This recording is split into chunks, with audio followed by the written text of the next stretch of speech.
Hey, what's up, guys? So you want to start doing markets? Let's do Market 101.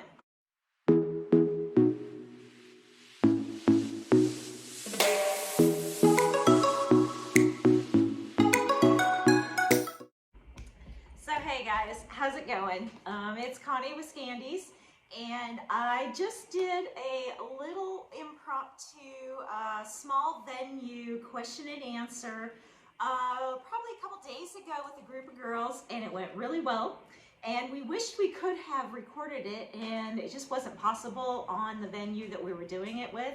So I told them, I said, you know, let me just redo this and throw it out there on YouTube for anybody who wants to know how to do markets. I've been doing craft fairs and markets for, I hate to say decades, but it's been decades. I was doing craft fairs quite extensively a while back, and it was me with my sister and my sister's friend, and we did them several times each year. As you guys know, craft fairs back up north are always inside, usually in a school gymnasium, and it's usually when it's cold and icky out, so it has to be inside. But the turnout is always really good, but the reception for Wi-Fi or anything is usually really poor. So I've learned how to overcome that, and some other tips and tricks that I want to give you guys tonight. So let's just kind of get started with the very beginning. I've got my cheat sheet notes in case I forget where I'm at. Wanted to kind of go back over a lot of the stuff that I went over the other night with the girls. They really loved it, and I'm like, okay, then I can probably expand on some of this a little bit here, just because we had a very short amount of time, and so I just kind of had to give a real high level on a lot of this stuff where I can deep dive a little more on this tonight. And that way the video might be a little longer, but hopefully you guys will have some really good things and really good takeaways from this. As always, if you have questions, leave them in the chat down below, and I will be more than happy to answer them for you if I can, and give you a little more guidance if I've missed something. So grab yourself a beverage and a pencil and paper, and let's get going. So the first thing you're going to have to do is, how do I find the place that I want to be at? How do I find that market that is just like the one to be at? So there's several ways you can do that. It depends upon the area you are in, on whether you're looking for a flea market, an open air market, a craft fair, an artisan market, and it depends upon what you sell as well. So you've got to take stock of, what am I selling, who is my customer, and then which market brings that customer in for me. So somebody had a really good question the other night. Is a free market a really good market? For the most part, I tend to shy away from the free markets. And what we mean by free markets is it doesn't cost a vendor anything to become a part of that market. Now, that is my personal opinion. You may have a different mileage and have had good results. So I'm just going to give you my my background and my feelings about some of this. So what I have personally seen with these free markets is you may get a lot of vendors that maybe are not quite up to par as to where you are. They may not be selling things that will draw your customer, and you just don't know what kind of customer you're going to get as well at those kinds of markets, because when they're free, anybody and everybody's going to be there, and it's probably going to be a lot of food. Nothing wrong with that. I'm just saying it's probably going to be a lot of food. So if the food is going to bring your customer, then that's amazing. Go for it. Give it a shot. I usually, though, if I have a chance to have, if it's the same day, if I have a chance between a free market and one that I have to pay a little bit for, that I know for certain is going to bring my customer, I will go for the one that's paid. Okay, so I kind of jumped across a little bit. Let me back up. Now, how do you find that market? The way I found the market that I'm in currently is I just got on Google and I typed in, what did I type in? Flea market in near me. It was like, actually, it was flea markets near me. And I was really shocked. I knew we had a lot of them. I am in South Central Texas, so I knew that we had a lot of markets, and they're every weekend, all year long. But I didn't realize how many we had that were like out there that were amazing. So I just gave a quick look over everything. I knew what areas I wanted to be in, and so I kind of concentrated in those areas because it brought up everything probably within about a 50 to 100 mile radius for me. And for me to drive about an hour in the morning can mean about 30 miles. And it really just depends, though, I guess, which direction I'm going. But for the most part, with traffic and everything, it's going to be about 30 to 40 miles. So that kind of helped me know that it was going to take me into the city that was south of me, the city that's north of me, the city that's west of me, and then a couple of the smaller cities that are, the city that's, I'm sorry, yeah, that's west of me, and a couple of the small cities that are east of me. So I was like, okay, that's good. That gives me a really solid place to start. So the very first one I looked at ended up being the one that I went to, and I was really surprised that that was kind of the way it happened. I pulled it up, and I instantly, the reason I pulled it up was because the area it was in. I really, really, really liked that area. And it was about 20 miles from me, so I'm not quite into the city to the point where I'm dealing with the traffic. I'm right on the edge of the city, but yet it's on the edge where it's going to bring everybody. So I knew that just by opening it. Then when I opened it, I was totally shocked that I had no clue that this market was even in my backyard, let alone how big it was. So this market had over 150 vendors, and it was a juried market, and we'll go through all this here in a second. So it was a juried market, which is even better, and they catered towards children, which is what I have a children's business, for those of you who are maybe just stumbling across me, just reading this and watching this because of the title. So I have a children's business, Scandeez.etsy.com.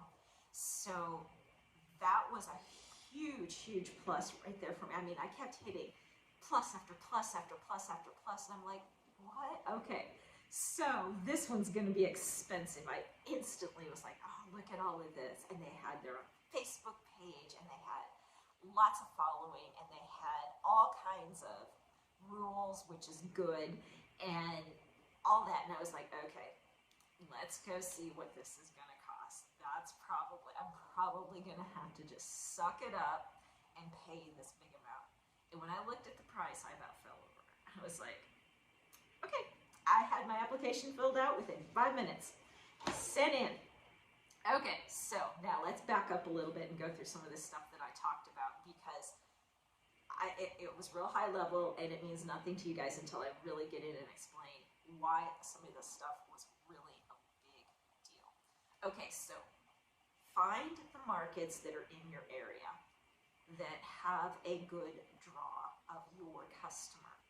So you have to figure out who your customer is if you don't already know that, and who you're catering to, and what you're looking for in a market. So if you're selling, say, lots of food items, you've got to make sure that the market you're in is a food item market, and not just like maybe a show that caters to something else or whatever. Not that they probably wouldn't want to have food for that, but sometimes some markets are strictly, the people that are going to be going there are going to be like, no, food, and I'm here for this. So just be really aware of what the draw is. If you have to, go visit the market. Go visit each one of these markets. Get a feel for the market if you can't quite decide.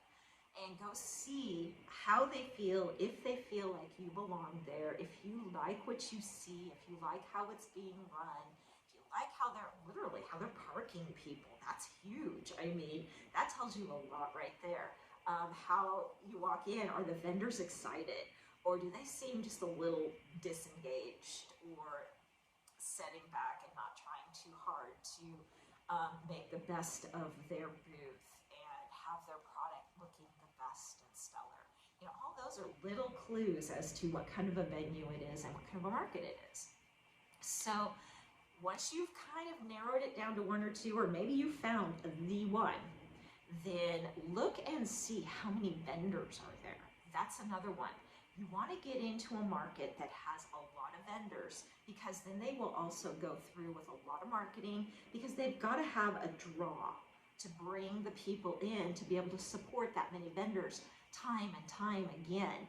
Otherwise, they're going to lose their vendors and they're not going to have a market anymore. So go and see what kind of marketing do they do, how many vendors do they have. Do they market on Facebook? Do they even have a Facebook page? Are they on Instagram? What do they do? Do they put things on YouTube? So check into all of that. Now, if that doesn't matter to you, then that's okay. If that's not a big problem and you're not worried about draw for that, just buy those things, and that's okay too, because some places don't need to do that and they still have a really good draw. I know our craft fairs that we were doing back home a while back, they were good draw just because everybody knew the craft fair was going to be every November and every April, and we would have tons of people. They didn't have to advertise anything more than here's the day, guys, and that was it. And we had people lined up out the door waiting to get in because it was one of the better craft fairs. So you just have to know you're getting into the right one. Place yourself to where, putting the time and effort into getting ready for it, at least you have a chance to have foot traffic. I did have one that I did here locally that the first time I did it, I was a little on the fence about, is it going to be okay or not? It's in my backyard. It's 3 minutes away. It's a car show, so I will go do this. Didn't expect much. It was actually a pretty good show. I was really surprised. They did a lot of advertising. It was like the second or third year they've done it. We had prizes. They had prizes for the cars. It was really actually a very fun show. And so I thought, okay, I'm going to do the one in December. It won't have the draw of the cars, but these guys have had their foot in the door doing some things for, at least a year or two. So we'll see. They should have at least a decent draw. I was really, really disappointed at that one. So I still made my booth rent, and that's what mattered, but I barely made my booth rent, and I sat there all day for nothing. So, those are going to happen as well. Not that I was 100% shocked, but still, it happened. So just realize those will happen once in a while. Live and learn. Now the next one, if they do another car show again over there, I'll go do that one. It'll be fine. I just may not do the Christmas one again. And they did it on a different weekend and said that the reason they did it on that weekend was because some people had some conflicts. But by flipping it to that other weekend, then they lost a lot of their vendors, because we really only had like 10 vendors. And I thought there would be at least 30. So that kind of disappointed me, but they had moved it, and so she's like, yeah, we lost a lot of our vendors, so that's why this really probably didn't have a good turnout. And I said, well, the reason you moved it is you got me, because if you kept it on that same weekend, I would have been at my other craft fair. So that, one of those deals. So anyway, it's just, again, 3 minutes away. It was okay. It was a short day, but it was a long, short day. But so the market that I do is second Saturday of every month, and that is nice. It's year-round, so we'll talk about that as well. But decide how often you want to do a market. Do you want to do a monthly market? Do you want one that's maybe once a year? Do you want one that's once a quarter or every couple of months? Or you want to be able to drop in and out as you see fit? So again, that is going to weigh into which market you do, because some markets will not let you drop in and out as you will. Like the one that I'm in, if I drop out, I don't get priority registration anymore, and to get in, I have to go back through the whole process, and they have to approve me. And since I was in there once and dropped out, and now I want to come back, I may or may not be towards the top of the list to get in. They may drop me way down and let other people in before me, and then as time frees up and things free up, and and I move back up the list, then I'll get back in again. So it could take me months, maybe a year to get back in. So be real careful about that, about just being willy-nilly about in and out. So anyway, so think about those things, and that way it'll help guide you which market you want to be in too. So maybe you want to get into a good one and only want to do it once a year. That might be okay. Just talk to the people running the venue and explain to them, you know, this is how it works for me. Is that a problem? And they'll usually chat with you about it. They're, you know, if they don't want to chat with you about it, that might be a sign too. So just kind of feel it out and follow your gut when it comes to that. So then pricing. Pricing is good and bad. So again, we talked about free. And the one that I'm in right now runs $40 a month, which really surprises me. I thought it would be way high, and it wasn't. Another one that I want to do really badly down here, but I am not ready yet. And so that one also runs $40 a month, and it is off the charts. I'm sure it'll take me a few months to get in once I finally get there, unless they have the space and, you know, they just kind of have enough people that drop out and come in, drop out and come in. I don't know. But we will see.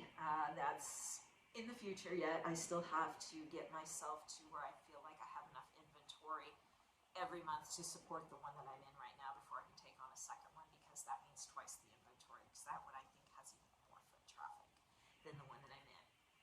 So price kind of dictates the amount of people or the amount of inventory you need to have also. So say you have the free one. The free one, you may sell a ton, you may not sell one thing. Sometimes, you know, that old saying of you get what you pay for follows you on this as well. But the free ones are always a hit and miss. The one that I'm in, I could kill it every month if I could get my inventory to where I want it. Now, I'm doing all right where I'm at, but I still feel like I could do way more than what I'm doing. And so I'm trying to get my inventory up. So realize that's 150 plus vendors at about, let's see, I pay $50 a month because I pay to have the exact same booth every month. We'll talk about that in a second too. And then the next one up will be ones that run anywhere from $100, $200, $300, and maybe more depending upon the size of booth, the location of the booth, everything. And those are usually more than one day. Those will be anywhere from a Friday, Saturday to a Friday, Saturday, Sunday to a Thursday, Friday, Saturday, Sunday. Some may even run a little longer than that. So realize that if you're doing those and you're going to those, you're probably gonna be paying for a hotel as well, and meals, and you're gonna be on the road. Maybe you might travel a little bit for that one, and you are going to make a lot of money, but you have to have a lot of inventory. So you have to be very, very, very prepared to sell your booth out every day and restock it for the next day and be full again the next day. You are going to have so many people because they will totally market that. That'll be on TV. That'll be all over in the papers. People will be talking about it. They will have a following for years. So just realize sometimes the more you pay for a market, it equals the more traffic, which is awesome. But on the flip side, you have to be really ready for that, or you're gonna come out of there going, oh my gosh, I sold out. I was done by day 2. We still had 2 days left. Oh my goodness, you know. And so just really be aware of what you're going to when you're choosing a market. So how do some of these markets decide who's going to be in them? So there's several ways. Some of them, you just fill out an application and you're in. Give them the money, you're in. Others are juried. Juried is good. I like juried markets. Now, I have nothing against the ones that you just pay and get in, because I've done a lot of those, and I still will always do a lot of those. And those are always good. But for my true going to show up every month, something I'm going to put a lot of effort into, that I I am going to really take time to get ready for, and then I'm also going to count on for some dollars to follow me every month. I want a juried market. So what a juried market is they want to see that you have a website, or you have a Facebook page, or you have an Instagram account, or you have all three. They will say it on the application. And that'll be before you even have said anything to them, because the applications are usually on the website, so you can read right through while you're filling it out, and it'll say it right on there. They want your website address. They want any social media addresses that you have. They want to see that you have a presence. Number one, they want to know that you have been doing what you're doing for a little while, so that you do have a lot of product, or you do have the ability to come in and set up a booth that looks fairly good. You know that you're going to have some stuff in there. You're not just going to show up and put in 4 or 5 things and that's going to be it, unless they're like really huge. That's a whole different story. But you know, if your table has like 3 items over here and this one's got 2 items there, and then all you see is your display, I mean, I think they're trying to avoid that.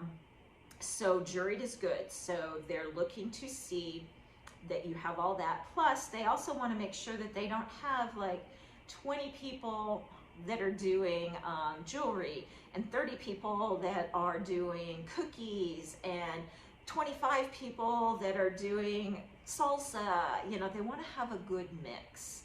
So they want to make sure that they don't overextend in one area, because I know the one that I'm at, if you sell jewelry, you have a really hard time getting in, because they've got a lot of people that already do it, and so you have to wait for somebody to drop out, and you're on a waiting list.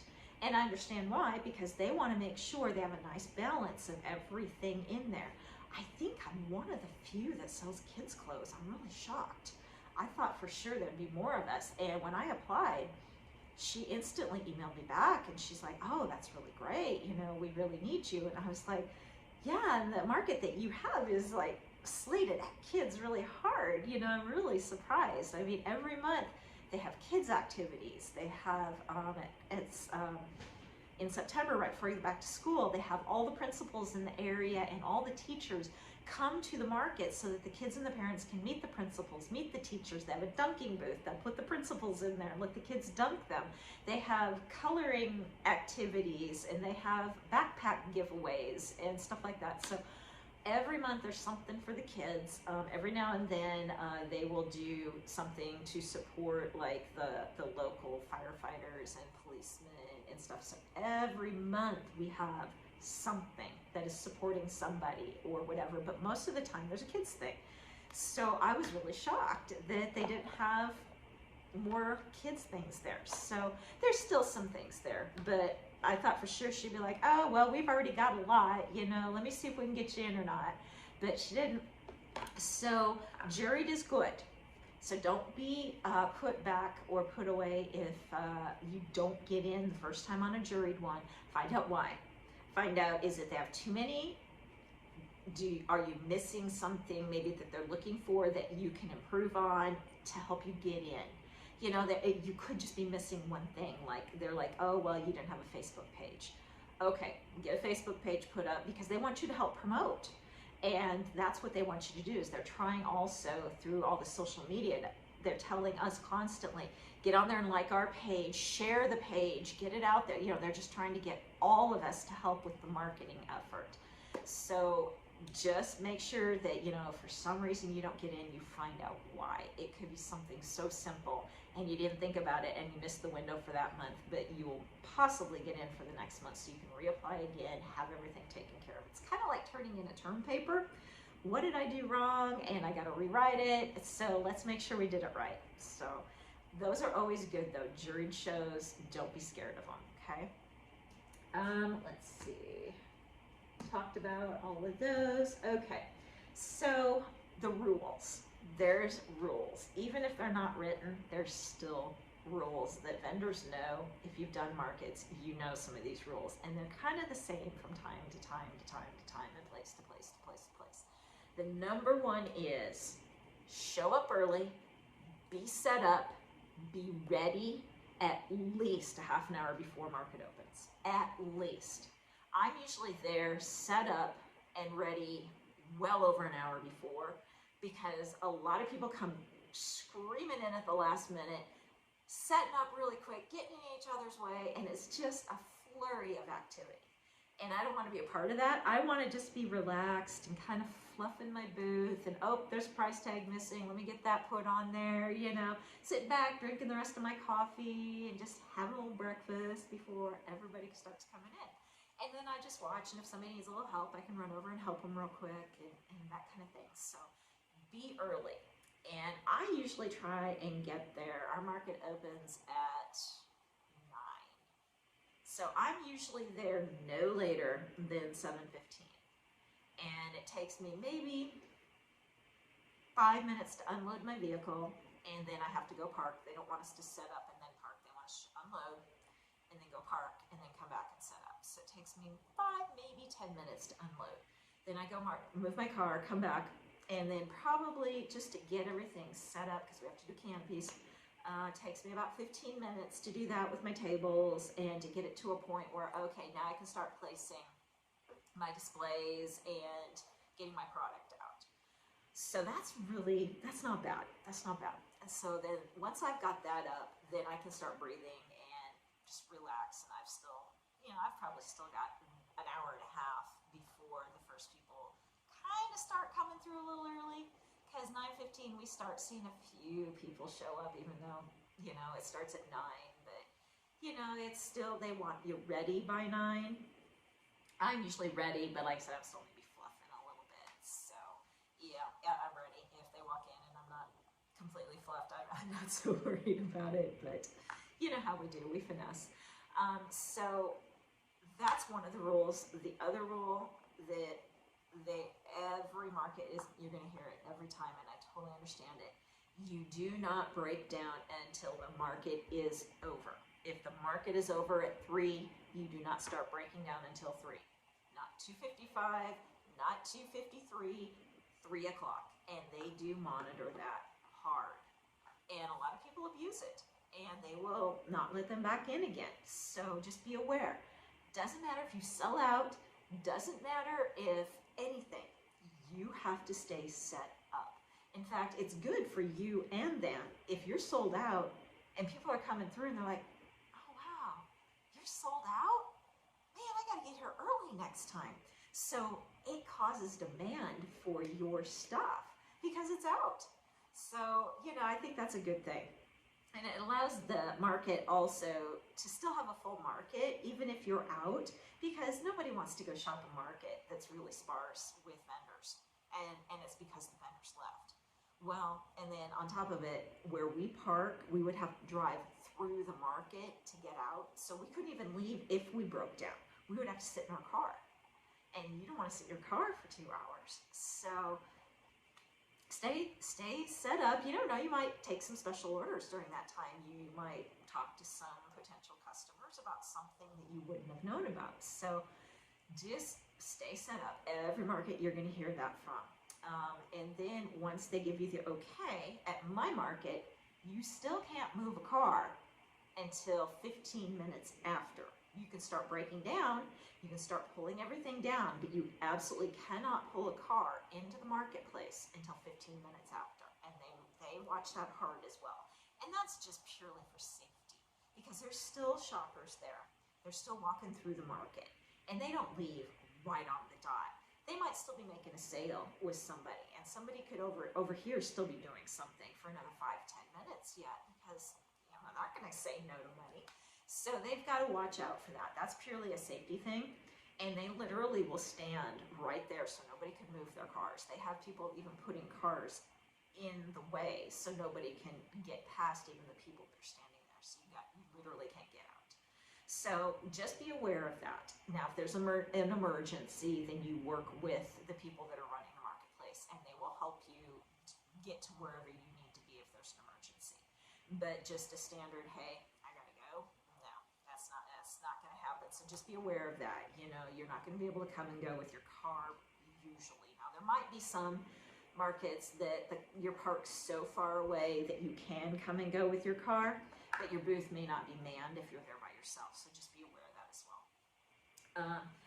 So those are kind of the two main rules that you're going to hear from most of them. And now others are going to have specific rules just for their market for certain reasons. And we do have several of them. They do require each one of us to have a canopy if we're outside.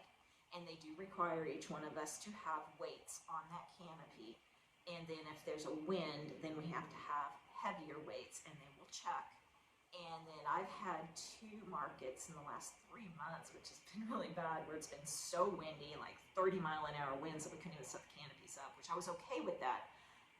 But that meant that all my stuff had to be in things, and even when a gust of wind went and you thought you had it, it still took some things flying.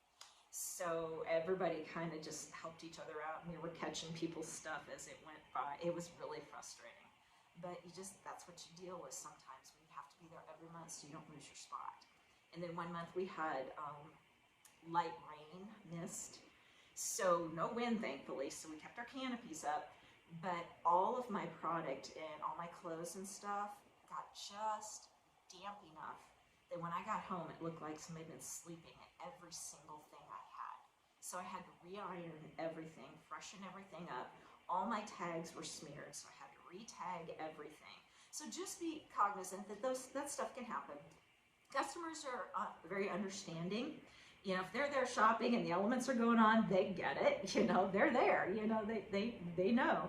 So just be understanding. I did have a lady this last market that a shirt of mine had hit the ground, and when you're on pavement on a parking lot, they're not clean.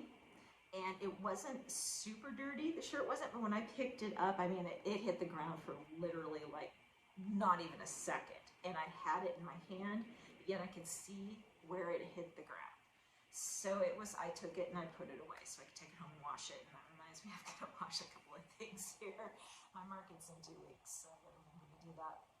But she was looking at one of the shirts and she's like, oh, I want this one. Do you have another one in the 18 to 24 month size? And I said, oh, I do, but it hit the ground. It's dirty. I'm really sorry. She goes, I don't care. I'll take it home and wash it.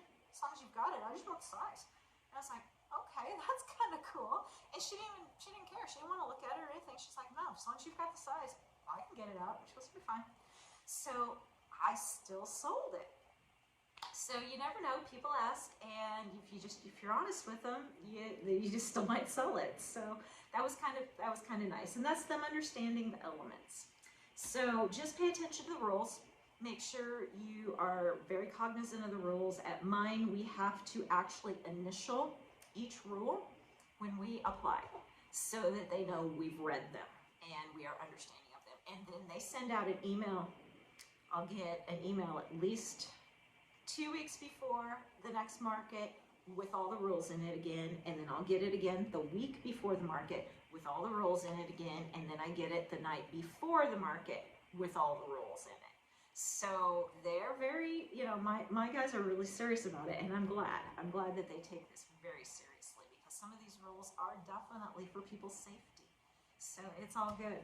I'm all right with all that. So the next thing, now, what about display versus product? So how do we handle that?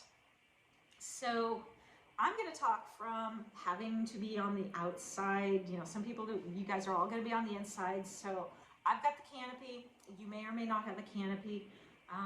So it's still going to be set up the same way. It doesn't matter. I have tables. And then I put displays on the tables, and then I have some displays that go on the ground that are taller.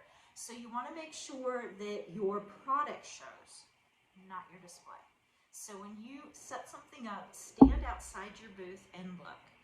Is my eye drawn to the product, or is my eye drawn to the display? And then I see the product.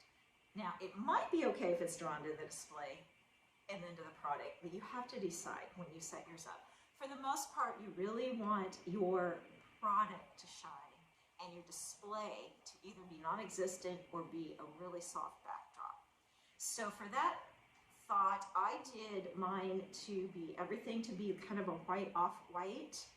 And then if I ever decided to add some color for the display, say like at Christmas, I wanted to add lights or something like that, it still would be a soft display and not take away from my product.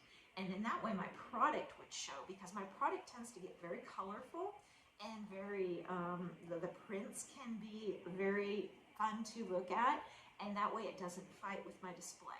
So people are looking at the stuff, not at the display. So just kind of think about that.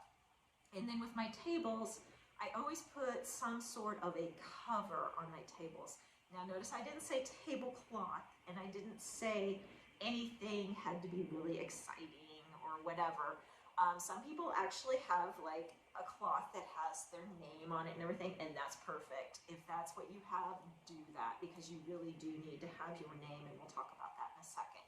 But for the most part, what I did was, it was kind of funny because I was like looking around going, oh yeah, I need to have something that was like 2 days before, and I didn't want to go run out. Well, since I sew kids' clothes, I have lots of fabric. And I was like, okay, we're doing the white off-white theme. What have I got over here? So I had several yards of various types of cloth that were white off-white. They don't match perfectly, but they look fine together.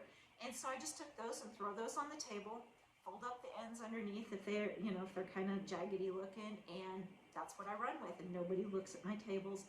Nobody even really sees those cloths. But if I weren't using them, people would see the tables, and the tables are not exactly, they're not horrible, but they don't look the best. And the minute you put something on it, instantly it takes it up 1,000%. And then you put your product on top of that, and it looks really professional. And it took you 2 seconds to do it. So just make sure you have something that covers your tables or underneath your product to cover the top of that table. It just helps enhance your professionalism, I guess, is the best way to put it. So displays, though, make sure also you don't have just one level all the way across. You want people's eyes to go up and down and over and around. So whenever you walk into a store, your eye is not just scanning the store like this. If they're a good visual merchandiser and the store is doing a good job at it, they have got your eye going up and down and up and down and through, because it makes it very interesting for somebody to look at. You don't want somebody walking by that can just scan like that and keep right on walking. You want them to have to stop and look, because their eye is going, wait a minute, I didn't get it all. I didn't get it all, because it was at different levels, and it had different maybe colors and sizes, and it was very interesting to look at. And it's very easy to incorporate that even if you don't have a whole lot of product. So I learned how to fluff a long time ago, because I was a visual merchandiser way back when I was getting ready to go to college. And so I worked for a corporation, basically a statewide corporation. We covered 3 states, and we had 30 stores or so. So we had an actual program we followed. And you learned how to fluff a display with next to no product, because it sold out so fast, and it was full that morning, but yet you didn't have time to go and change it out because you had customers, or just you couldn't take it down because of where it was in the store at that moment. You had to deal with it either in the morning or after the store closed. So you would learn to fluff through the day. And so by doing that is I would be putting outfits together to make it take up more space. And then also the customer seeing how an outfit goes together, rather than just say a shirt or a pair of pants. And then we're selling a couple of items. And you also bring in maybe a few more displays of other items to help fill it out, and that go with that product. So if you have a t-shirt and a pair of shorts, and you're really, really starting to go down, then maybe you bring in some sunglasses and a hat and a little pair of shoes, and so just to help fill that out until you can get back, either replace your product or it's the end of your day. So just kind of be cognizant of, if you don't have enough product yet because you're still trying to build, you're going to have to fluff right away.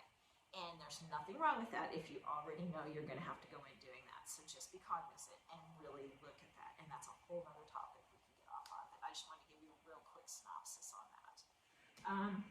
So just be aware of where you're putting your product, and mix it up a few times. If you have to set up a mock display before you go and completely set your booth up, do that and play with it and stand back. And if you're still not sure, take pictures, send to somebody, say, what do you see? Tell me what you see. Tell me, you know, and sometimes a fresh pair of eyes is all you need, is somebody just to look at it and say, well, I see a hole right there. Or, you know, maybe if you put that over there and put that over there, it would, you know, be a little more interesting or something. And sometimes that's the most valuable information. Then all of a sudden, you're looking at it with a whole different set of eyes. And moving forward, you start seeing it through other people's eyes. So don't be afraid to ask people, even people that don't even know what you do. They might be a friend of yours and go, hey, you know, can I bother you for 2 seconds? And I don't want anything more than just a straight shot opinion. And send them a picture and let them say this, that, and that, and move on. And you might be surprised at how much you learn from that. Okay, so moving on.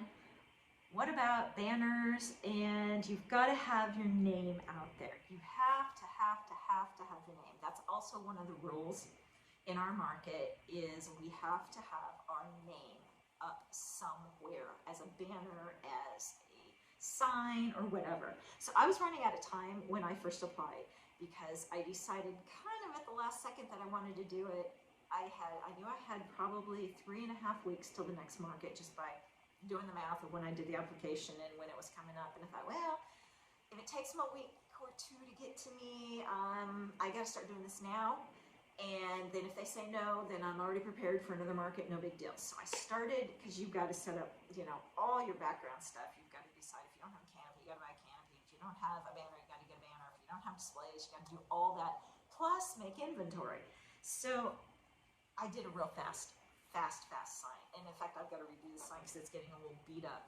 But what I did was I took my sign and I took it into a program and I chopped it up so that it would be on a bunch of 8.5 by 11 pieces of paper. And so it's a puzzle piece, because it had to be big. You don't want something that is tiny. You need something big. And then I printed it out and I put it together real quick the night before with glue on foam board. So here's my sign. Does that help you see kind of how big it is? And it's small in my canopy. But if you look, you can see here's an 8.5 by 11 piece of paper. Now that looks like a wet stain, but it's not. This is like a marble texture. So here's the next one. And here's the next one. So I just put it together like a puzzle piece real fast. Put a couple holes in it, the top, and then just figured out how I was going to hang it in my canopy. And this is what I've been using, and it worked really good. I've had people taking pictures of it, even because it has my Etsy address on it as well. So I'm looking at this going, okay, I can probably get through another couple months. I'll just kind of cut the edges that are looking real bunged up and freshen it up a little bit, and maybe put a couple of holes in, and we'll be good to go for just a little bit longer. Milk this one for maybe a year if I can, and then do another one. So it'll be all good. Oh, back to displays. I was gonna show you something too. Don't spend money on displays. Use what you have. So things like, this is a drying rack, and it opens, and you can hang things from it. So just look around and see what you've got. I use trunks, I use boxes. This is an insert into IKEA shelves that I just set on the table, and then I lay stuff over it. So just look around. You might be surprised at what you got. So sorry, that was a backtrack. I forgot I was going to talk about that. It's sitting here right here, and then when I grabbed my sign, I was like, oh yeah, I was going to talk about that. So anyway, banners. Have business cards. I've given out more business cards. I'm shocked how many business cards I've given out. I give out probably 2, 3, 4, 5, 6 right away that first time. And I was like, you guys don't even know I'm here. And they're instantly like, you got a card? You got a card? You got a card? You got a card?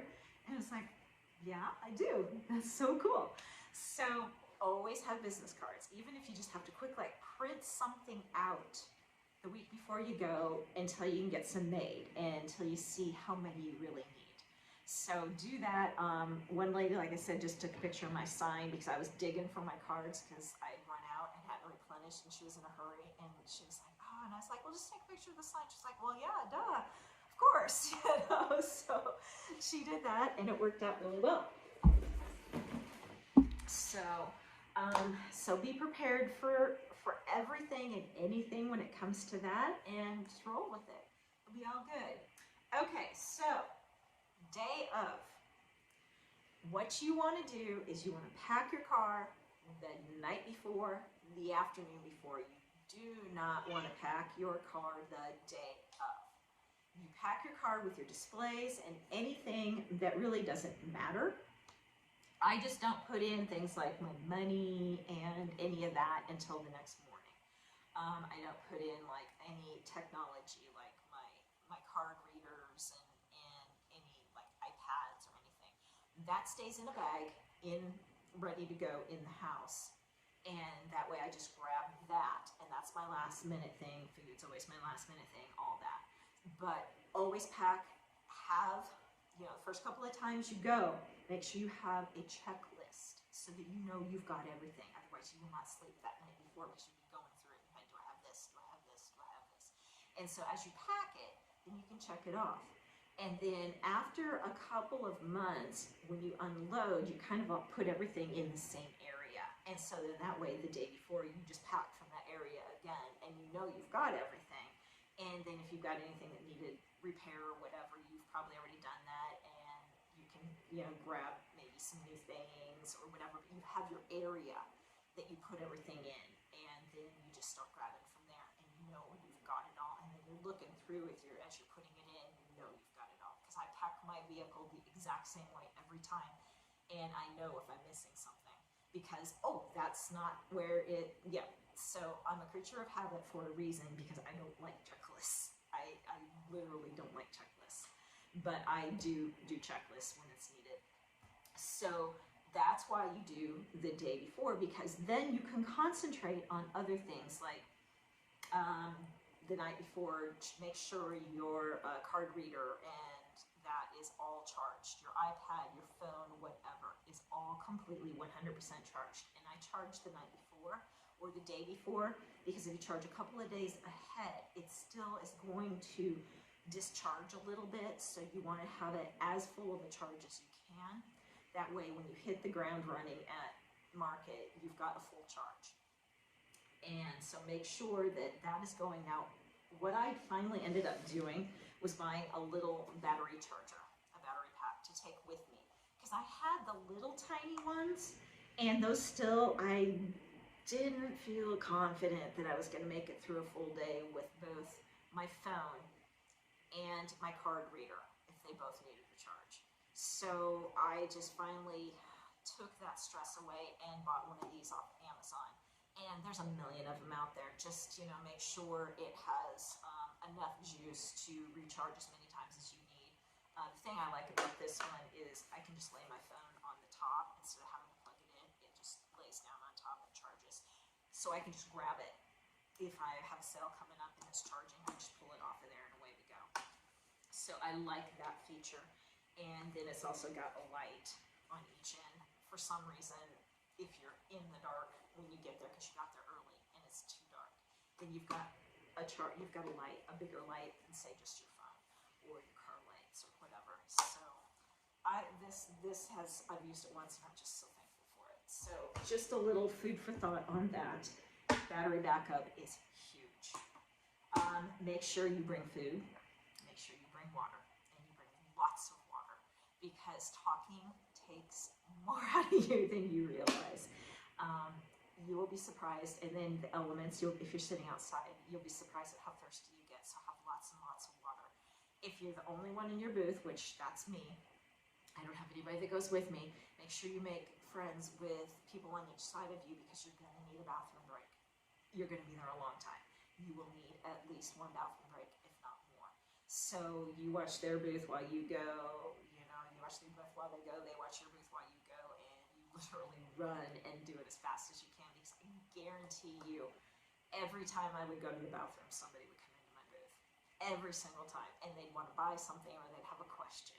And there's just no way of picking a good time. I would pick times I thought were completely quiet And I'd run and come back, and there'd be somebody standing there, and they're like, oh, there she is, she's back, you know, like, never fails. So, you know, and people understand, you know, but just, you know, make sure you make it a quick bathroom break. And you won't have time probably to go get food unless they are like right there, right by you. So don't take the chance. I always bring food and snacks, sandwiches, things like that, because you never know, you know, the food that could even be by you, you either may not like, or you don't want to spend the money or something. You know, I'm always too cheap spending money. I want to be making money, so I bring my own food. Once in a while, I break down and go buy some because the food around me is really good, and I can't stand saying no every month. So those are kind of day of things. Just be really prepared and know in your mind that you've got everything. The make it or break it things for me is making sure I have battery backup, I have my phone, I have my card reader, and I have my charger, the cords. You know, those are your make it or break it. If you don't have those, you can't sell anything. If you have no battery, you can't sell anything if you forgot that at home. So yeah, you can survive without some displays. You can survive if you forgot some of your product, but you can't survive if you forgot the card reader and all that. So then the other thing that I do when I am there and I'm finally all set up and it's almost time for market to open, and I've learned this the hard way, I open my card reader and make sure it's paired up to my phone, and then I do a mock sale all the way down to, is it ready to take a credit card? Because there were so many times when I didn't do that, and then I had to completely restart the whole thing while the customer's trying to make a payment because I can't get it to connect. So I learned by doing that and actually getting it to where it says, okay, insert card. Then I knew it was good to go. So then I could cancel that sale and move out, and I wouldn't have to give it a card or anything, and I knew it was going to work. So just make sure you test run your system 5 minutes before market opens, and that way you know you've got it. Then the other thing I learned the hard way, guys, some of these card readers have a slot right here, and I didn't think about it. And one time I threw it in with my change, so you have a change bucket that has cash and coins, because you're gonna have people that pay cash. Coin got in there, and I didn't even think that a coin could get in there. I didn't think it was big enough. And I was trying to get a card in there, and I'm like, why won't this card go in? Why won't this card go in? And she finally just gave me, I don't know, a different, like, Venmo payment or something, because I couldn't get it to go in there. And then all of a sudden I started thinking, I'm like, oh my gosh, I bet there's a coin in there. And I got lucky, and I was able to get the coin out without ruining this. But I thought, oh, this thing's gonna be dead. I'm gonna get in there, and I'm gonna get that coin out, and then I'm gonna wreck it in there. And I didn't. I was so fortunate that I did not. So I now have a little pouch that I put it in, and then the pouch goes into my case, and I'm good. So it'll never happen again. But word to the wise, just keep those things completely separate from your cash, from your coin especially. So then when you decide what you want to take for charge for money, I did a comparison, because I have PayPal, I have Square, and I have Stripe. And at that time, I took all three of those and I ran down the pricing.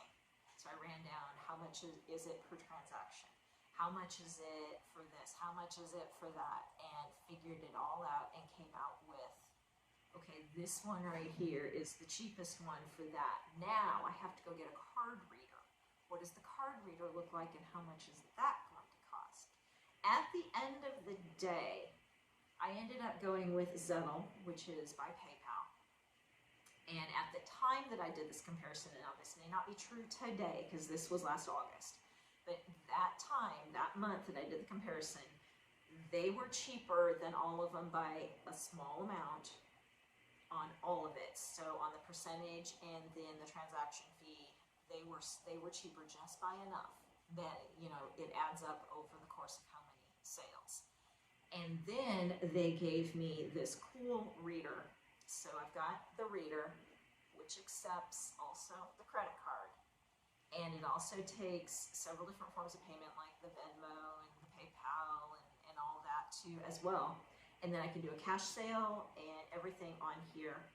They also give me reports throughout the day if I want, at the end, everything. I mean, it was pretty amazing. And it was normally $80 for this. And since I didn't have one, they had a special going that I could order for $29.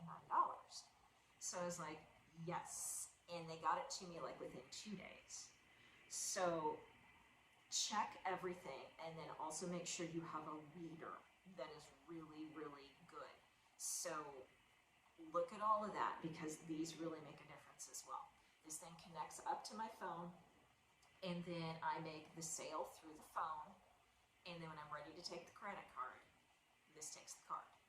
I enter the inventory through my phone, but I can also use part of this to enter also my inventory. I can take my inventory out. I can change it right on the fly on my phone. So for some reason, somebody's negotiating something with me, say like they want to do this plus that, plus that, plus that, plus that. Will I give them a discount? I can change anything I need on the fly in this little one here. And I loved that feature because you can have that happen where you want it, you know, the customer's really on the fence and you're going to make a big sale if you can negotiate maybe a little bit of, oh, if you take it all, I'll give you this much off. And then you know you're probably going to get the sale. So how do you enter that in? Well, this will let me do that. So all those things, make sure you review all those, because you're going to wish you had if you get to that point and then you're stuck in the water and then you've got to do long math and try and figure out how to enter it in and everything. So I'd sooner be chatting with my customer than doing that. So just a small thing on payments, taking payments. Be a good vendor. That's another one. Be a good vendor. We've got some vendors that if the weather's bad, they'll show up and then they'll just leave. They won't tell anybody. They won't nothing. They just up and leave.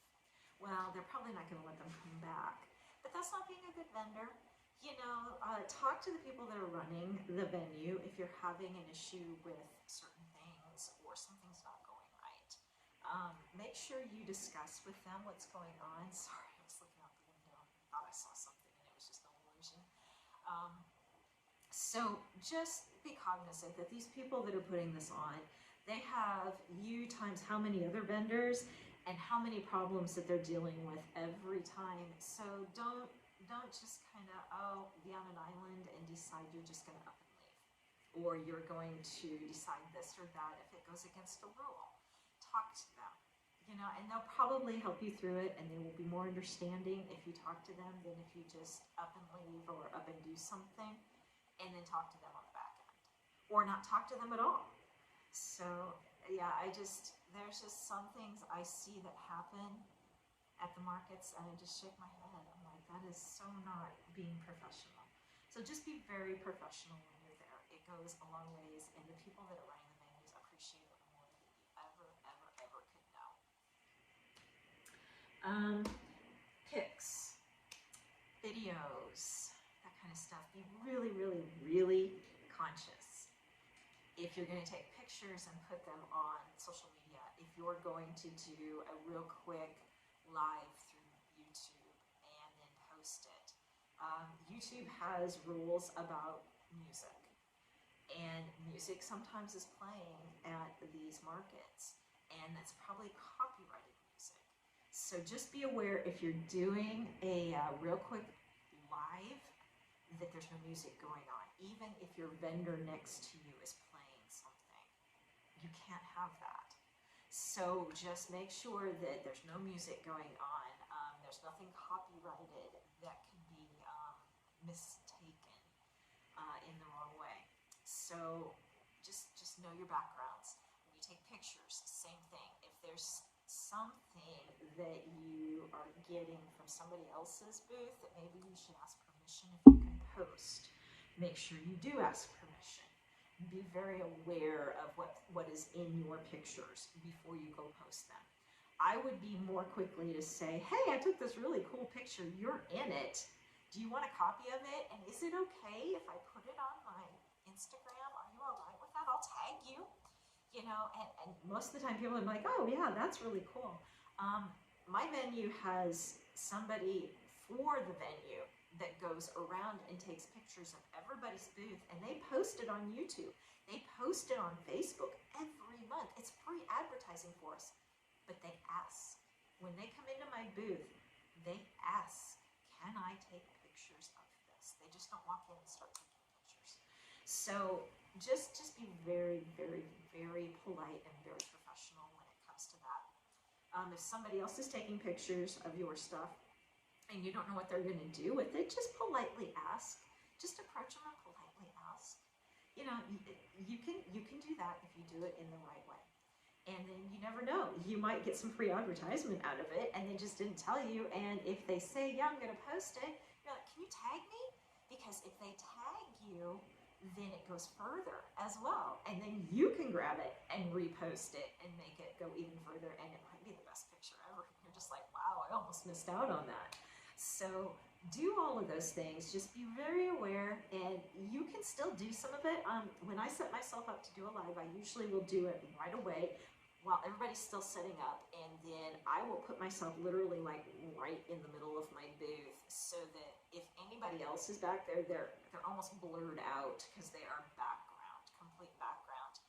And you can see just my booth and everything focuses right here, and it might only be for a couple of minutes. And if I hear music, I'm off. I'm like, okay guys, I gotta go, gotta run, I'll talk to you later, you know, and I shut it down immediately. So, you know, you can still do it. You just kind of have to catch those moments sometimes and make the best out of all of it. I'm trying to think if there was anything else. That was all my notes from the other night. Trying to think if there was questions. Somebody asked questions about, oh, how do I know how much product to take?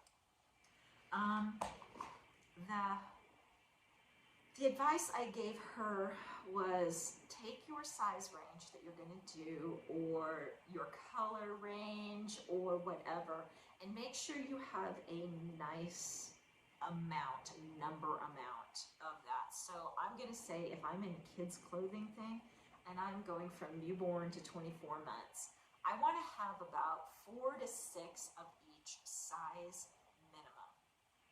And that way at least I've got a good showing for each size.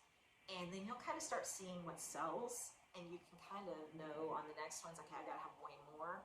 And then there's some that maybe aren't selling, and so maybe I'm not gonna make quite as many of those next time. You know, I'll still add to it, but maybe just not concentrate as much on that one. So, you know, those are the kinds of things that you'll learn. You'll learn how your customer is and what your customer is liking, but have enough of a representation of whatever you are selling so that you don't look like you're sparse right away out of the gate, that you're sold out right away out of the gate. Then inventory wise, my kind of, and this is just me, but I view my inventory in the amount dollar wise also. I don't necessarily go by piece. And so I'm always, oh, do I have this much inventory, or do I have this much in dollar in inventory? And I kind of find that my sales are a percentage of whatever that is. And so just kind of a rough off the cuff that I do is, if you have like $1,000 in inventory, you can probably count on, just on an average, selling about 1/3 to 1/2 of that. So your sales for that day might be about $300 to $500. Now you could have a day where you sell it all out, and you could have a day where maybe you just barely make your booth rent, or you sell nothing. I mean, that too can happen. But just kind of a rough rule of thumb that I follow for me on markets or anything is, I follow what is the total dollar amount I've got out here in my booth right now. And then that kind of helps me gauge as how much my sales are going to be for that day. And so it usually tends to follow it pretty well for me. So it works for me, and I'd be curious to hear if it works for you as well. So let me know down in comments if you have the same experience, but that's always worked